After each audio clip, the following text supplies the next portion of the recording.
Chers téléspectateurs du micro du pasteur Bobo Dossier Chaud, vous êtes très nombreux à pouvoir nous suivre. Partout où vous êtes, nous vous saluons. Nous sommes encore ici avec Benacaps que vous aimez tant. Bonjour Benacaps. Bonjour Pasteur Bobo et bonjour à toutes les personnes qui nous suivent. Dossier très chaud par rapport à nos enfants. Ici en Europe, c'est triste de voir l'avenir de nos enfants vraiment très, très compliqué. Beaucoup de jeunes abandonnent l'école, beaucoup de jeunes traînent dans des rues, il y a beaucoup de bandes, risque qu'un jeune puisse se retrouver dans des bandes des rues, risque que les jeunes puissent décrocher, décrochage scolaire, c'est surtout dans des pays où le papa ne maîtrise pas l'anglais. L'enfant parle bien l'anglais, le papa ne maîtrise pas le néerlandais, l'enfant parle néerlandais, le papa ne maîtrise pas l'allemand, le chinois, le japonais, beaucoup de langues. C'est très compliqué pour nos enfants. Qu'est-ce que vous pouvez dire, Benakos, par rapport à nos enfants? Ce que je pourrais déjà dire, comme tu viens de dire, sur les langues, l'adaptation de langue dans une famille.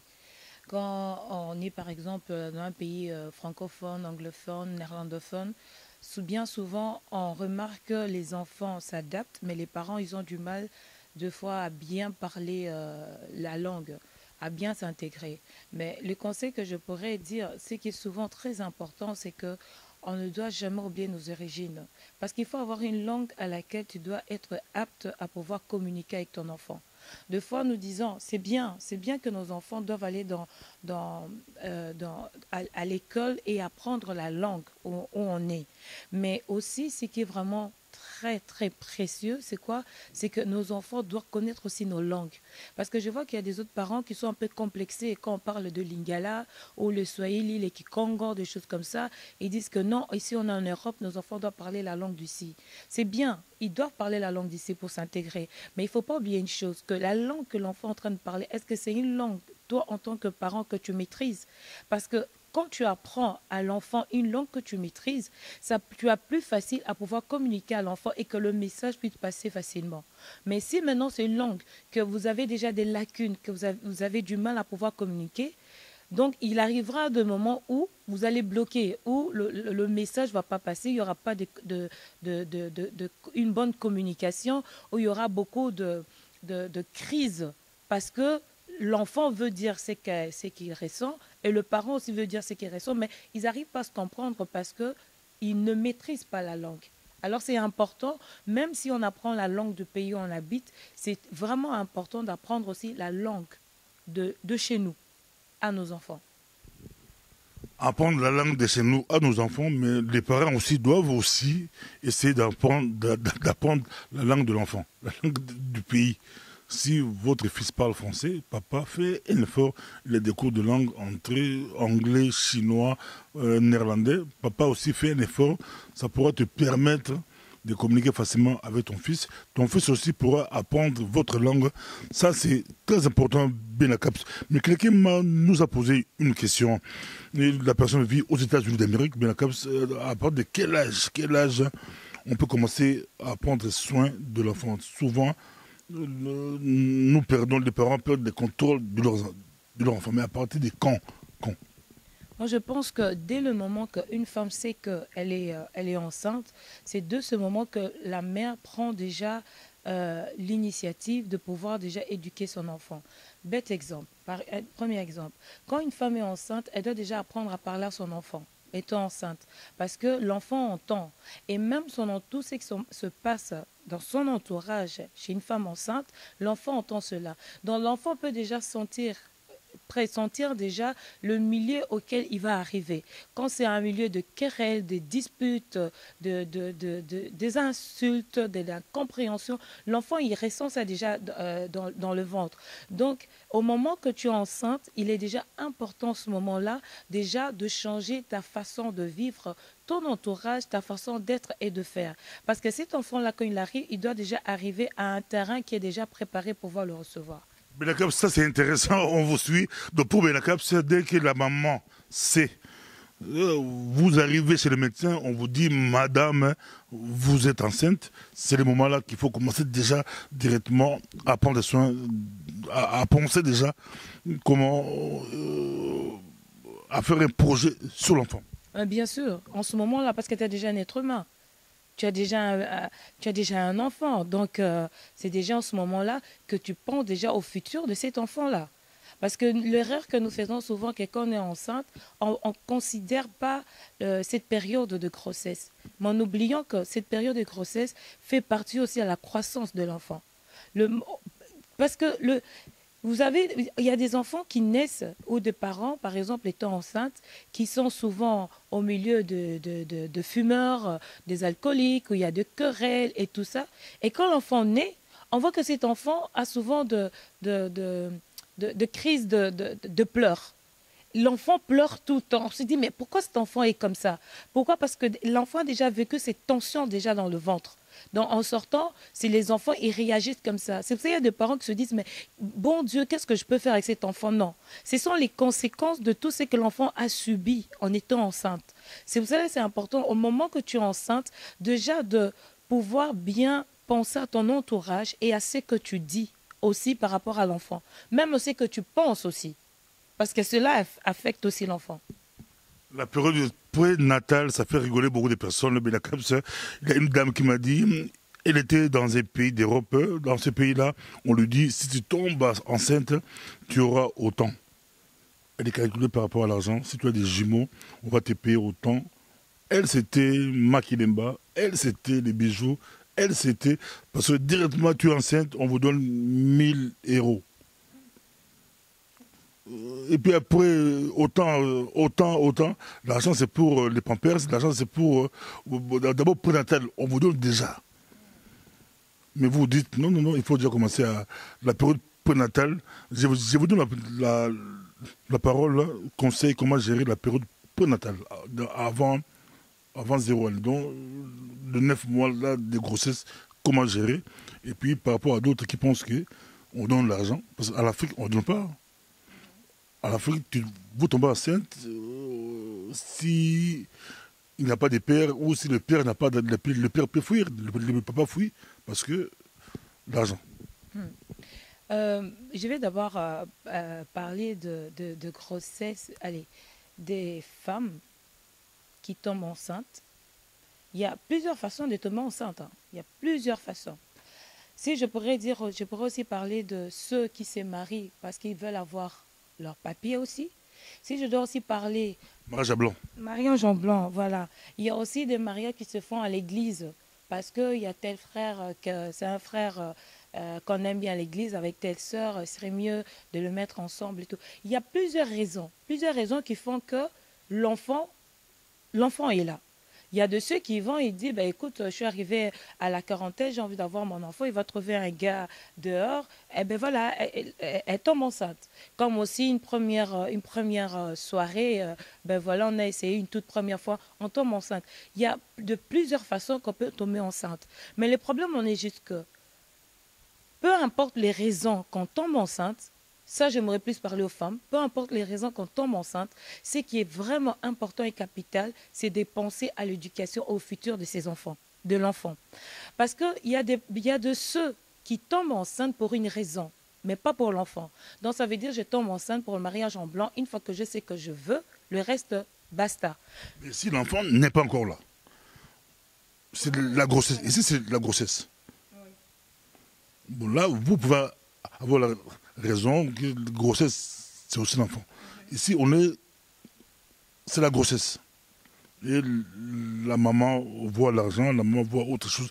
On parle des mamans à l'Europe, mais maman à l'Afrique, c'est encore très compliqué, encore très compliqué.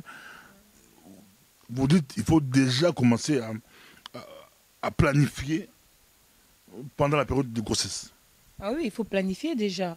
Tu es enceinte, tu sais que tu es enceinte, tu vas chez le gynécologue. Le gynécologue te dit que non, madame, vous êtes enceinte. C'est déjà le moment où vous devez planifier, c'est déjà le moment où vous devez déjà réfléchir au futur, à l'avenir de votre enfant. Avec votre mari, s'il y a un mari?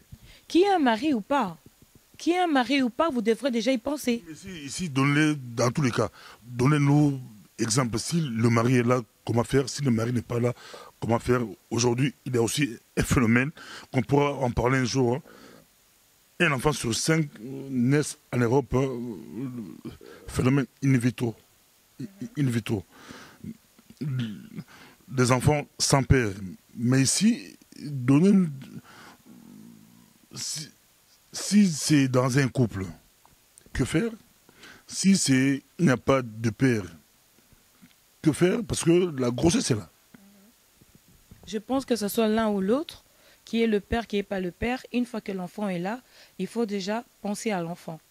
Parce que la mère qui porte cet enfant doit déjà changer sa façon d'être. Parce que si elle avait l'habitude de fumer, elle doit arrêter de fumer. Si elle avait l'habitude d'aller en boîte et tout ça, elle doit arrêter d'aller en boîte parce qu'il y a la fumée et tout. Si elle avait l'habitude de prendre l'alcool, elle doit arrêter. Donc, elle doit déjà, quand je dis penser au futur, ça veut dire quoi? C'est déjà devoir penser à se dire que je dois, bête exemple, hein, déjà faire un compte d'épargne pour l'enfant.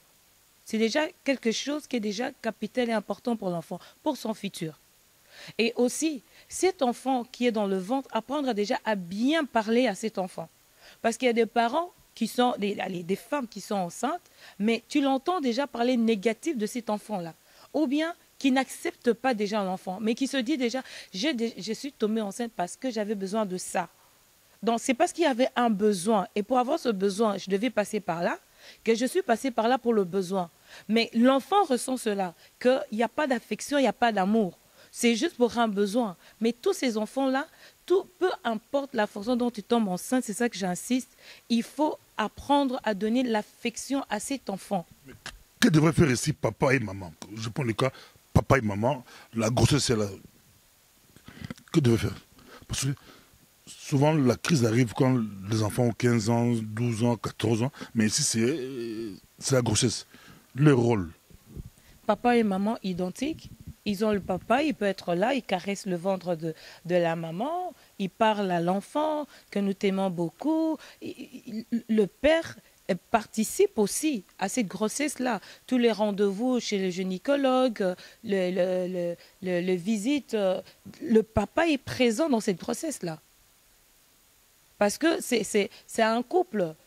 Le papa doit contribuer à être présent. Mais maintenant, si la femme elle est seule, c'est vrai qu'elle sera toute seule pour aller faire ça.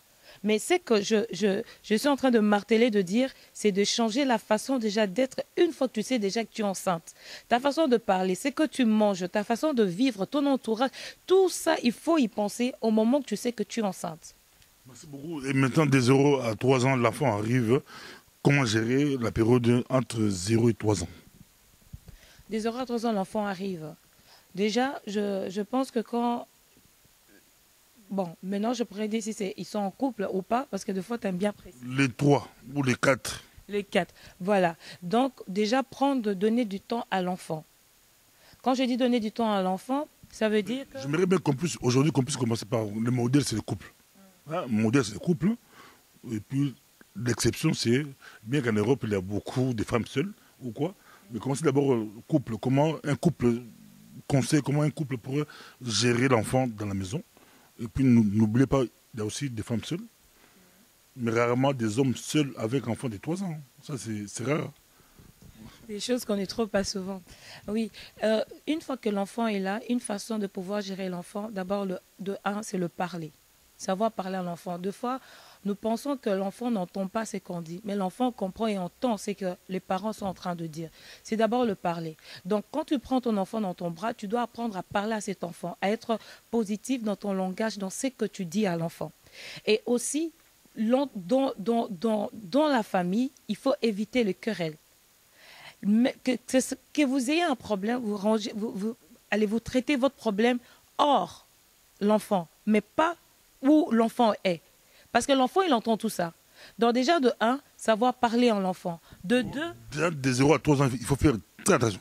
Oui, mais attends, ils sont conscients, ils attendent. Tu seras étonné qu'un enfant de 3 ans te dit les mêmes paroles et il se tient de la même façon que sa maman a l'habitude de lui parler. Si sa maman a l'habitude de l'insulter, tu verras que cet enfant aura plus facile à dire de gros mots parce que l'enfant a grandi avec ça. On ne se rend pas compte de fois de ce qu'on dit. L'enfant, souvent, nos mamans, ils ont l'habitude de pouvoir, comment je vais dire, définir l'enfant dans tous les termes pas possibles. Mais en oubliant que l'enfant entend son et retient cela. Quand la maman veut insulter, il va donc dire tous les mots qu'il faut. Mais l'enfant entend ça aussi. Mais et demain, on va se plaindre que comment est-il possible que cet enfant est impoli, comment cet enfant est irrespectueux, comment cet enfant n'écoute pas, comment cet enfant est ainsi. Pourquoi? Parce que l'enfant a grandi dans un milieu où il n'y avait que de gros mots, il n'y avait que des insultes, il n'y avait que du mépris, il n'y avait que de querelles. Mais cet entourage-là fait que cet enfant est ainsi. C'est vrai quand l'enfant, déjà dès le bas âge, c'est la façon de parler, d'être et votre façon de parler à l'enfant qui fait que quand cet enfant va grandir, aura aussi cette politesse-là de pouvoir parler à d'autres personnes. Vous avez des maisons où, quand il se réveille le matin, il ne savent pas se dire bonjour. Il se regarde comme ça et la journée continue. Il ne savent pas dire bonjour. Des familles où, quand on donne quelque chose à l'enfant, l'enfant ne sait pas dire merci. Parce que ce n'est pas le mot qui est employé dans une famille. Dans une famille où il ne sait pas dire pardon. Pourquoi? Parce que l'enfant a grandi comme ça. Donc, ce que je dis que dès le bas âge, il y a certaines choses capitales et importantes que l'enfant doit déjà apprendre dès le bas âge. Dans des familles monoparentales, ça se passe comment? L'éducation, je pense que c'est... La maman est seule avec l'enfant. Mais je pense que l'éducation reste identique. Que ce soit avec papa ou que ce soit pas avec papa, l'éducation reste identique. Il y a deux femmes qui ont élevé leur enfant tout seuls et on voit que les enfants sont polis, qui ont la tête sur les épaules. Et il y a deux enfants qui ont grandi en couple où on se dit, mais qu'est-ce qui se passe? Où les parents ont raté l'éducation. Tout dépend de ce que vous investissez dans la vie de l'enfant. Un monsieur au Japon nous a téléphoné pour dire que il faut dire la vérité à l'enfant. Entre 0 et 3 ans, la maman doit dire la vérité à l'enfant que ton papa a fait ceci, ton papa a fui, ton papa est parti. Non, quand on dit, il y a une façon aussi de pouvoir parler aux enfants. C'est toujours mieux de dire une vérité, mais une vérité, il faut savoir comment le dire. Un enfant à bas âge, tu ne vas pas directement commencer à lui dire tout le souci, le pourquoi. L'enfant va demander où est papa. C'est tout à fait logique parce que quand il va aller à l'école, il va rencontrer ses amis qui ont des papas et tout ça. Et un jour, il aura posé cette question. Mais il y a une façon de dire à l'enfant. Il y a une façon de véhiculer le message à dire à l'enfant. Parce qu'il y a de ceux, des parents, par haine de ce qui s'est passé, quand l'enfant vient demander une telle question, la réponse que l'enfant reçoit, on ne se rend pas compte, mais cela reste une blessure dans la vie de l'enfant. Ton papa, c'était un voleur. Ton papa, là, il m'a cassé la tête. Ton papa, là, vraiment, c'est un malade, c'est un bandit, c'est un comme ça. Mais quand tu vas employer ces genres de mots à un enfant, ben, l'enfant est traumatisé. Parce qu'il se dit, mon papa, c'est le dernier c'est un mauvais papa. Et demain, quand il va rencontrer son père et que cela ne correspond pas à ce que la maman avait dit. Donc, quelque part, on amène une perturbation dans la vie de l'enfant. Donc, l'enfant a toujours droit à une vérité. Mais cette vérité, il faut savoir comment le dire. Vous pouvez aussi éviter, si vous êtes seul, d'amener des hommes là où l'enfant écoute. Emmener des hommes comment? Avec des hommes. Si la maman a ses amis. Ses amis hommes. Déjà, je pense que ce soit homme ou femme, quand les adultes sont occupés à parler, c'est toujours important que les enfants soient dans leur chambre ou soient ailleurs. On dit amis, copains. Oui, mais en tant qu'adultes, ça nous arrive qu'on est en train on se retrouve entre amis, de faire des blagues, des fois des blagues déplacées, en oubliant que les enfants peuvent être là en train d'écouter. Parce que c'est toujours important que quand les parents sont là ou les adultes sont là, moi ce que je sais qu'en Afrique, c'était que quand les parents se réunissaient ou parlaient, les enfants n'étaient jamais où sont les parents. Les enfants avaient leur coin, leur petit salon et les parents aussi. Donc on ne peut pas mélanger. Nos parents savaient même pas salon parce que d'autres maisons, ils n'avaient pas de salon. Mais les enfants étaient loin des parents, donc nos ancêtres savaient. Ils savaient quelque chose. Mais l'enfant doit grandir en fonction de son âge. Hein. Le problème que nous remarquons ici en Europe, nos enfants sont très précoces et grandissent trop vite. Parce que deux fois, les parents sont au salon occupés à parler, toute la conversation, l'enfant entend dans la chambre. Quelqu'un de Paris me dit comment gérer Facebook maintenant, 0 à 3 ans. Nous, on parle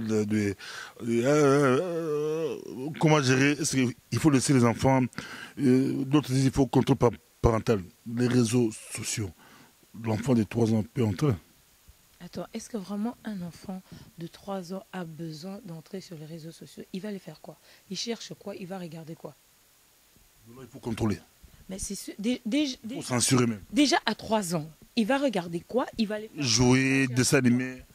Mais le dessin animé, on le met à la télé, le dessin animé, regarde, et les parents sont là à regarder le dessin animé. Et le dessin animé aussi, il faut sélectionner les dessins animés. Si je parle des enfants de 2017, 18, 19. Hein.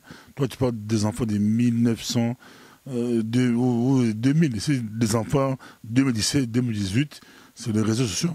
Mais un enfant de 3 ans, devant la tablette, c'est cet enfant tout seul qui va aller mettre le programme et tout. Je pense que c'est les parents qui doivent mettre le programme à l'enfant. S'il y a un dessin animé, quelque chose qui veut suivre, c'est les parents qui vont le faire. À l'âge de 3 ans, tu ne peux pas laisser la tablette ou le téléphone à un enfant de pouvoir le manipuler tout seul. Parce que tu ne sais pas comment l'enfant manipule, tu ne sais pas ce que l'enfant regarde à cet instant-là. S'il y a des choses atroces que l'enfant voit et qu'il ne sait pas te le dire dans ses images, quoi, reste dans la tête de l'enfant. Tu mets pour lui pour faire autre chose.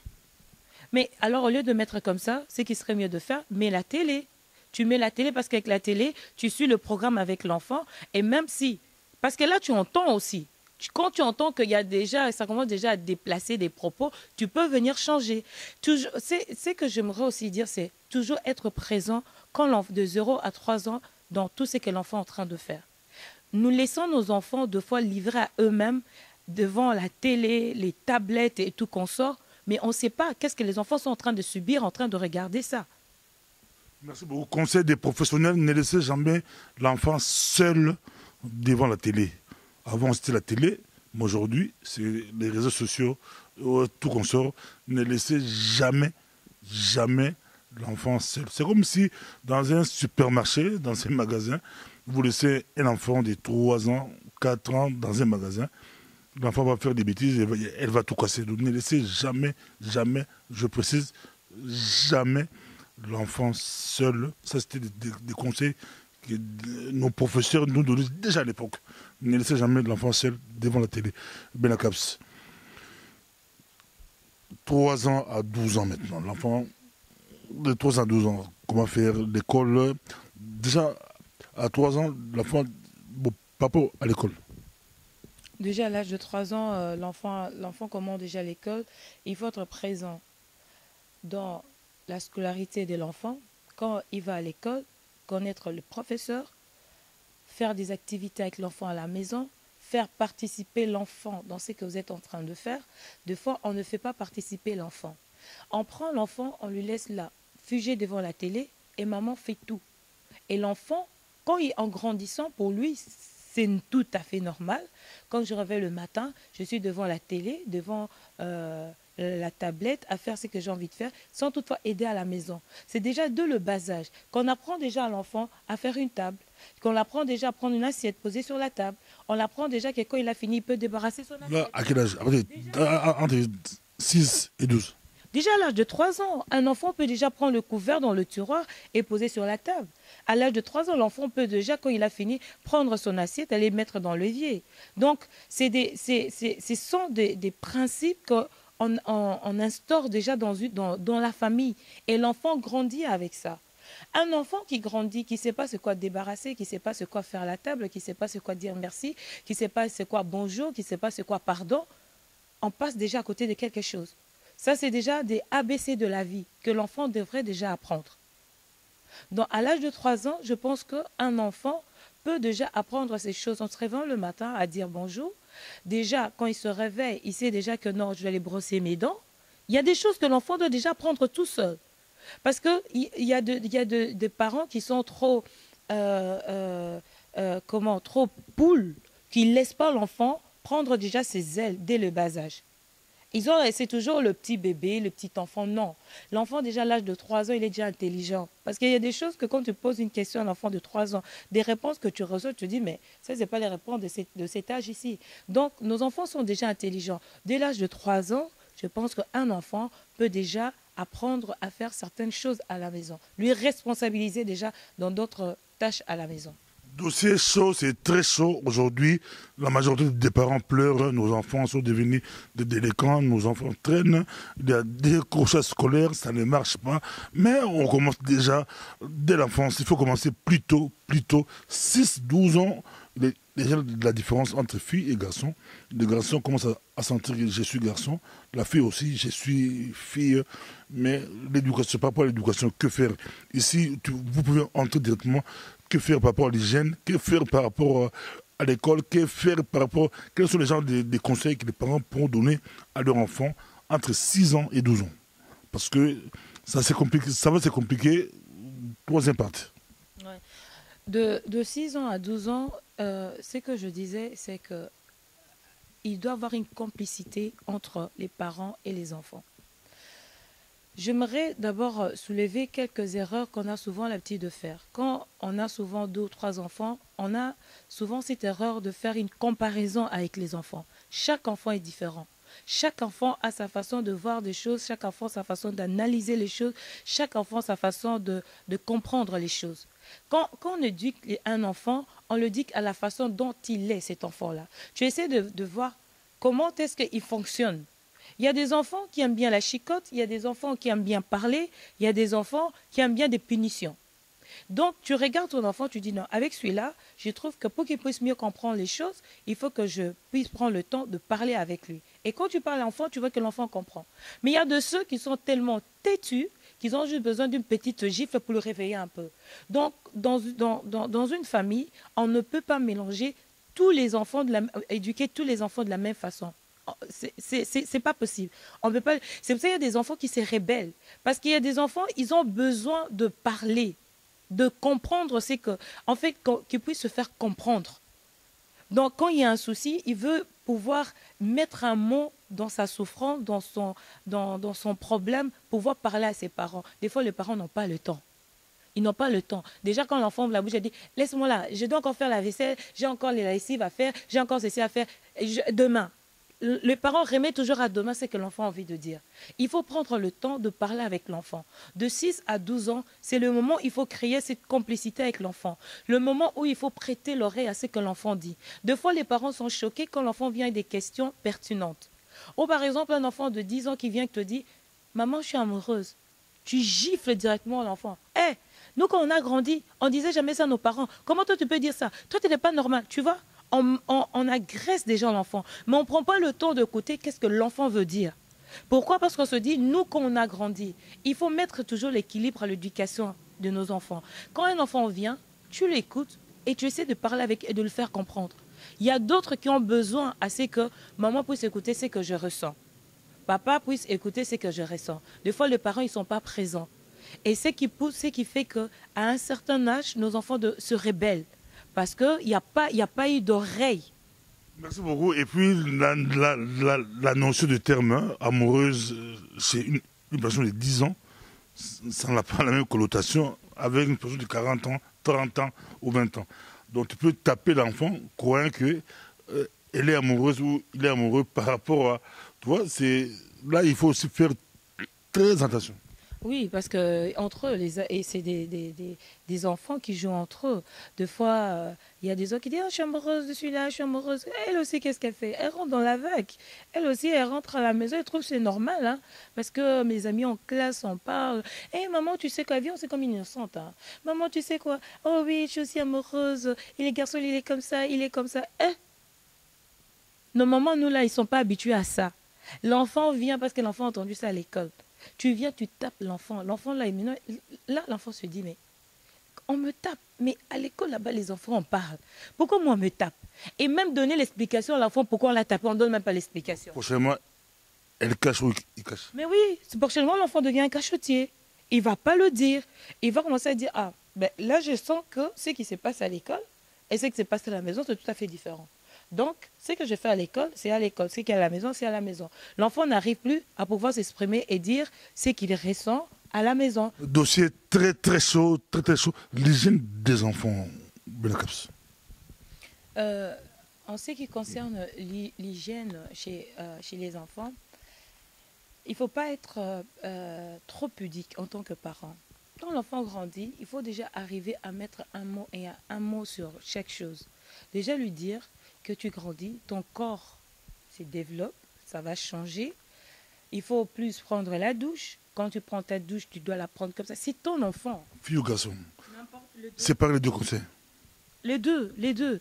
Les deux, les deux, c'est de la même façon. La même façon que tu apprends l'hygiène à ta fille, la même façon tu apprends aussi l'hygiène à ton garçon. Tu dois lui prendre comment est-ce qu'il doit prendre sa douche. Bon, les garçons, pour se coiffer, il doit se coiffer tout le temps, il doit couper ses ongles. Tu apprends à ton enfant à devenir propre et à être propre.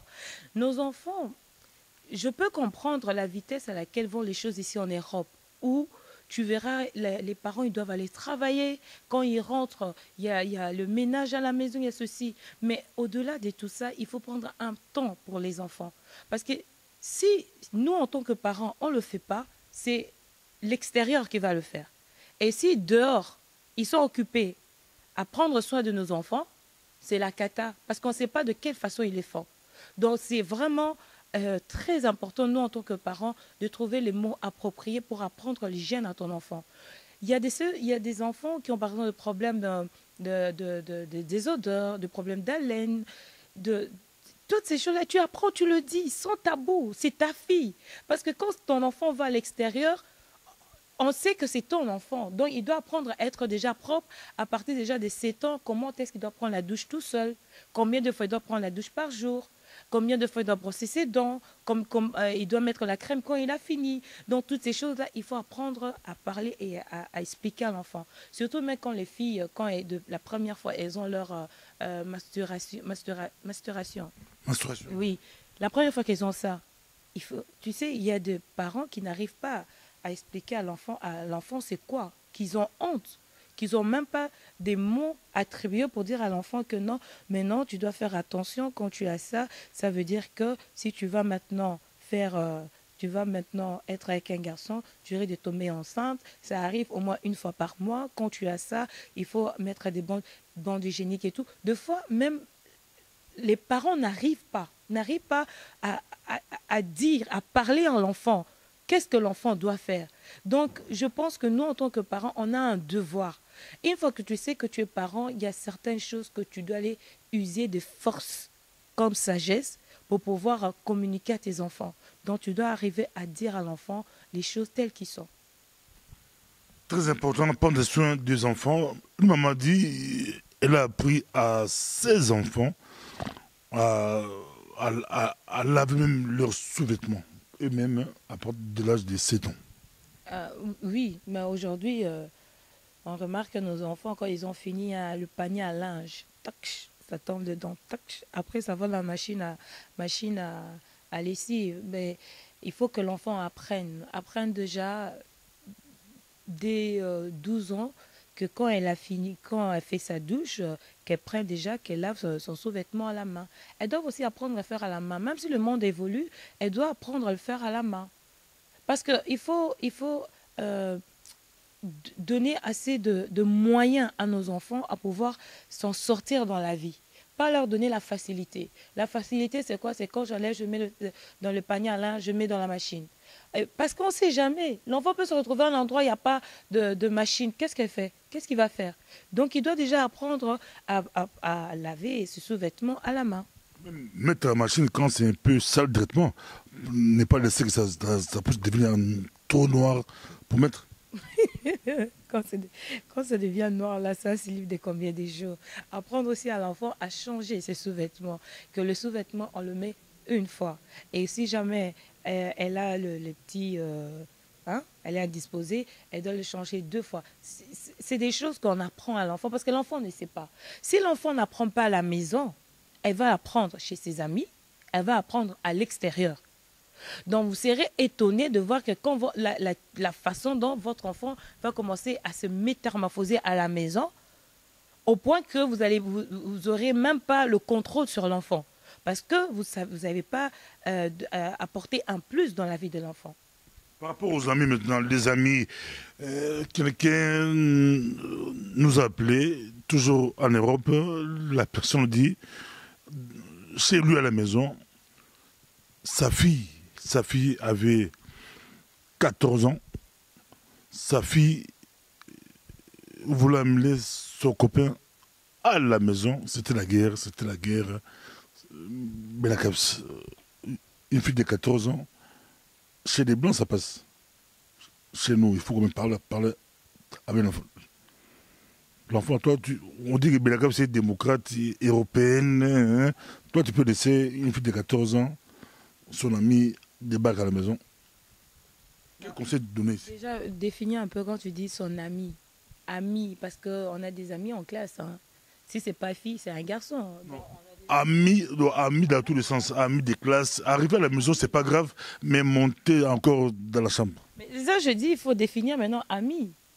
Parce que moi, quand je grandissais, j'avais des amis, garçons ou filles. Qui venait à la maison, Mais c'est ça. qui montait à la chambre. Mais maintenant, qui montaient dans la chambre s'ils avaient des devoirs à faire, des travaux à faire, et que le bureau est dans la chambre, ils vont aller travailler. On va descendre le bureau jusqu'au salon, parce que c'est une fille et un garçon, alors ils vont travailler au salon. Maintenant, ce que j'ai dit, il faut définir ami.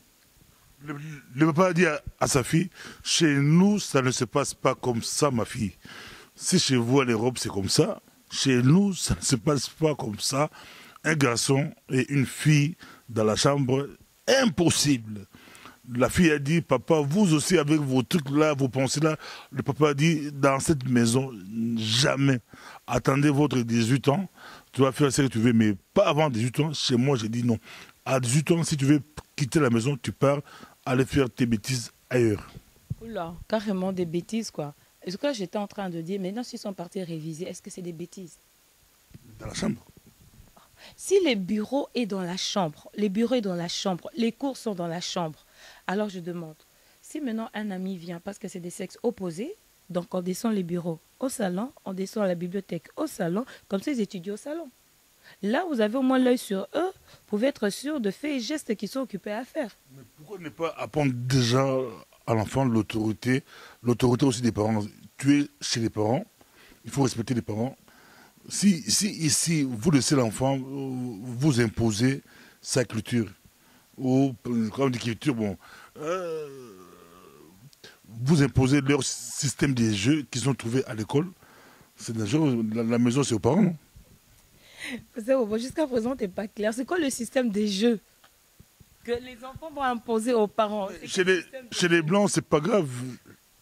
Chez les Blancs, ça passe. Mais vous avez bien dit un ami.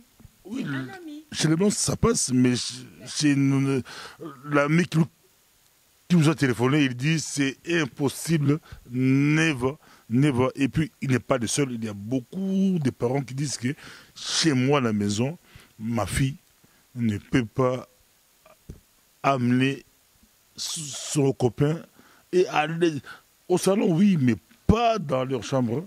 D'autres même passent de nuit, oh, il va dormir ici. Ah, je te vois venir. En fait, copain. Tu parlais donc de copain. Donc, Donc copain mais c'est un garçon dans la chambre des filles et rester là-bas, les parents en bas. Donc, ah ben, écoute, on doit respecter notre culture. Alors, les parents parlent avec les enfants, qui dit que, tu sais, il y a certaines choses, dès le bas âge, quand les parents parlent aux enfants, il y a certaines choses que les enfants, ils vont pas faire parce qu'ils en ont déjà parlé. Les parents anticipent déjà. Et ils sauront déjà. Et ils vont même demander, maman, j'ai un ami, pas un copain. J'ai un ami avec qui on a des travaux à faire et tout ça. Est-ce qu'on peut passer à la maison pour faire des travaux? Ils vont faire des travaux. Mais tu ne verras. L'enfant n'aura même pas ce courage à dire, maman, je veux amener mon copain à la maison. donc, chez les enfants, il y a une différence, amis et copains. Mais bien sûr, il y a une différence entre amis et Donc quand on dit ami, c'est ami, copain, c'est copain. oui, il y a une différence. Quoi, les noms, ils sont différents. Sinon, on aurait tout laissé sur ami. Donc, c'est un ami et c'est un copain. Et les parents, comment ils devaient savoir? Comment les parents vont savoir? Donc, l'enfant peut mentir, dire ami, mais c'est un copain. C'est ça. Ami, copain, copain, ami. D'autres parents disent que si c'était le garçon, je pouvais à la limite accepter que mon fils amène sa copine. Et la copine peut, bon, je peux accepter. J'ai donné le conseil à mon petit garçon, attention, mais ils peuvent se retrouver dans la chambre. Pasteur Bobo, je crois que c'est important, au-delà de tout, apprendre à parler aux enfants. Des fois, c'est tellement difficile de prendre des décisions. Mais si on veut pouvoir arriver à contrôler nos enfants, mais subtilement, il faut permettre que certaines choses se fassent devant toi. Je vais m'expliquer. L'enfant arrive et te dit, maintenant tout dépend de l'âge. Tout dépend de l'âge. Un enfant qui a 17 ans, 18 ans. Si on est entre 6 et 12 ans. De 6 à 12 ans. Déjà à cet âge-là, quand l'enfant vient te dire que j'ai un copain, je pense que c'est juste, euh, comment je veux dire, la tendance, si tu veux, parce que tout le monde dit j'ai un copain et tout. Mais si tu parles bien à ton enfant, l'enfant va te comprendre. Il va comprendre, il va dire ça ne sert à rien que j'ai même ces copains-là. L'enfant va te comprendre. Et aussi, il y a certaines choses que, tu sais, on impose sur l'enfant, mais il faut savoir comment imposer sur l'enfant. Deux fois, nous, parents, tellement qu'on a été chicotés à l'époque, quand on va imposer à l'enfant, on n'explique pas, on ne dit pas le pourquoi, on impose, on dit c'est comme ça, et c'est comme ça. Signé, adjugé. Et la télévision, comment gérer la télé? Aujourd'hui, les enfants n'ont plus besoin de télévision maintenant. À l'époque, ils imposaient une télé dans la chambre. Maintenant, ils n'en ont plus besoin. Maintenant, c'est l'iPhone, le smartphone. Comment gérer Internet? Comment gérer toutes ces choses? Les enfants les maîtrisent mieux que les parents. Comment faire? How to deal, hein? Comment négocier avec les enfants par rapport à tout cela? Jusqu'à l'âge de 12 ans, je ne pense pas que la majorité des temps, les enfants ont des travaux sur Internet ou quoi. Non. Ils ont pas... Ou bien s'ils ont des travaux, ça peut arriver qu'ils ont des travaux parce qu'il y a un système maintenant de smart school et tout ça. Journal des classes via Internet. Maintenant, ça devient comme ça. Mais un enfant qui a de 6 à 12 ans, qui a son téléphone, déjà, il y a une question que je me pose souvent, c'est que est-ce que l'enfant, à cet âge-là, a besoin d'un téléphone intelligent? À cet âge-là. S'il y a l'ordinateur à la maison, est-ce qu'à cet âge-là, l'enfant a besoin d'un ordinateur intelligent? D'un téléphone intelligent? Pourquoi? Je vais me faire expliquer. Je vais m'expliquer. L'enfant, tu connais le trajet de l'enfant. Tu sais que l'enfant quitte la maison et l'enfant va à l'école. Et après l'école, l'enfant rentre à la maison. Au cas où il y a un souci, il y a un pépin, l'enfant peut toujours téléphoner, dire que non, maman, j'ai un souci, maman, il y a ceci. Donc, besoin d'un téléphone intelligent, on n'en a pas besoin. Ces horaires de bus, de train, l'enfant connaît. Et même s'il n'y a pas... et il a raté son train, il y a des horaires qui sont affichés, l'enfant peut toujours voir le prochain train qu'il va avoir. Donc, quelque part, c'est à nous, parents, de faire le choix, de réfléchir. Ce n'est pas quand l'enfant arrive et dit, parce que mes amis ont, moi aussi je dois avoir, il faut apprendre à donner un peu de charisme à l'enfant. Ça veut dire quoi? Ça veut dire que l'enfant doit arriver à un moment où même quand ses amis ont iPhone ou tout ce qu'il y a, que l'enfant puisse se dire, moi je me contente de ce que j'ai. Mais si on doit tout le temps favoriser l'enfant, faire plaisir à l'enfant, donner tout ce qui est toujours à la mode, il va arriver à un moment où on ne va pas arriver à suivre la cadence. Parce qu'on doit faire comme les autres. Moi, je dis toujours, on ne dit pas un enfant en fonction des autres. On éduque un enfant en fonction de ce que toi, tu attends de tes enfants. Donc, si tu attends de tes enfants qu'ils soient concentrés, qu'ils soient studieux, il y a certaines choses que tu dois déjà t'arranger avec eux. Tu prends un téléphone normal. Ou bien s'ils ont des téléphones intelligents, ils rentrent à la maison. Après, une fois qu'ils sont à la maison, ils ont fini les devoirs, ça veut dire que le téléphone reste sur la cheminée. Ou le téléphone, il y a une boîte spéciale où ils laissent leur téléphone. Quand ils montent pour aller dormir, ils vont dormir. Ils vont me dire le réveil. Le réveil, on achète un réveil, quand c'est l'heure de se réveiller, il se réveille. Il y a toujours un moyen de pouvoir s'entendre, parler avec l'enfant pour trouver ce qui est important pour l'enfant. Ce n'est pas l'enfant qui éduque les parents, c'est les parents qui éduquent l'enfant. Merci beaucoup. Belle phrase, c'est les parents qui éduquent l'enfant. Ne laissez pas votre enfant monter dans la chambre avec sa copine. Ne laissez pas, parce que c'est vous qui éduquez. C'est à vous d'éduquer l'enfant. Ben Akap, on nous suit partout à travers le monde. On va terminer ici la première partie. Les parents, mais à cet âge-là, souvent des disputes, des bagarres, des troubles. Hein. comme disent d'autres disent Mbongabana, je vais sortir, donne-moi un peu Mbongabana, je vais aller m'amuser avec les amis, dispute l'argent, ou dispute devant les enfants. Ça, c'est pas bien aussi, Benakaps. Et puis, des femmes seules, avec enfants, famille monoparentale, vous laissez les enfants devant la télé, vous partez, vous dormez là-bas, vous revenez tard, tout ça c'est un peu compliqué aussi. Je vais vous laisser la parole, Benakaps, comment gérer, parce que tout cela, ça peut influencer la vie des enfants. Tu as tes amis ou intimes, tu es maman avec les enfants.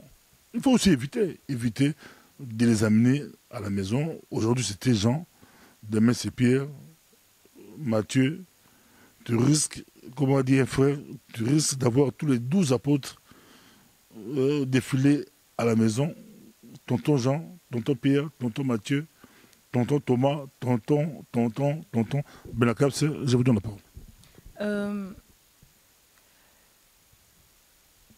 C'est vraiment pour préserver les enfants.